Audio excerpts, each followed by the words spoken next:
कांयच जावंक ना। आम्ही सुप्रीम कोर्टाक अप्रोच करता। मुकुल रोहतगीक आम्ही ऑलरेडी ब्रीफ केल्ले आसा। मुकुल रोहतगीक आमचो मॅटर सुप्रीम कोर्टान व्हरतलो।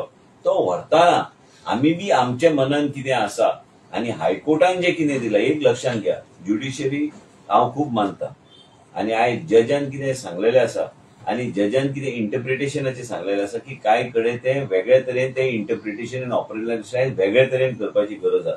ते वेगळ्या तरेन ऑपरेशनलायज करपाक प्रॉब्लेम ना आनी हे सगळ्या गोष्टी आमकां करपाक कांयच हरकत ना। आमी एक लक्षात घेवंक जाय की हे जे लोक जे म्हणटले की आमी सेक्शन 17(2) आमी कॅन्सल करता। 17(2) has been upheld by the court. 17(2) जे ते वचूंक ना। सेक्शन आसा ते सांगता की रूल रेग्युलेशन आनी गायडलायन ते ट्वीक करपाची गरज आसा। ते कशें ट्वीक करपाची गरज आसा तेणी सजेशन केल्लें आसा, ते आमी स्टडी करता। ते स्टडी करून आमी मागीर सुप्रीम कोर्टान मागीर आमचो विशय जे कितें आसा ते आमी मांडपाचो आमी प्रयत्न करतले।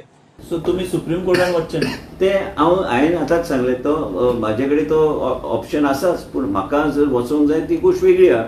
पूण हांव वचूंक सोदिना। तुमी ते पेटिशनराक पयलीं विचारा कुशा काय म्हणून, कित्याक आमचे सेक्शन काय कोणी स्ट्रायक करूं ना। It is appealed the section.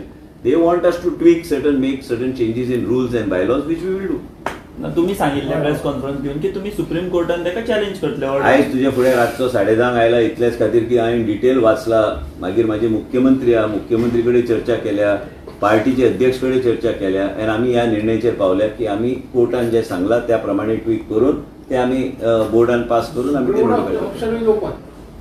Option is always open. It's open to everybody. But तुम्ही वचचे ना ते हांव सांगू शकना। बट आता इतली डिटेल मिटिंग जाल्या म्हणटा तेचेर काय डिसिजन जावना। सुप्रीम कोर्टान वचना ना, पण ते हांव मिडियाक कित्याक सांगू ते कितें हांव करपाचो ते हांवें तुका सांगलां ते सद्या हांव कितें करपाचो। ओके।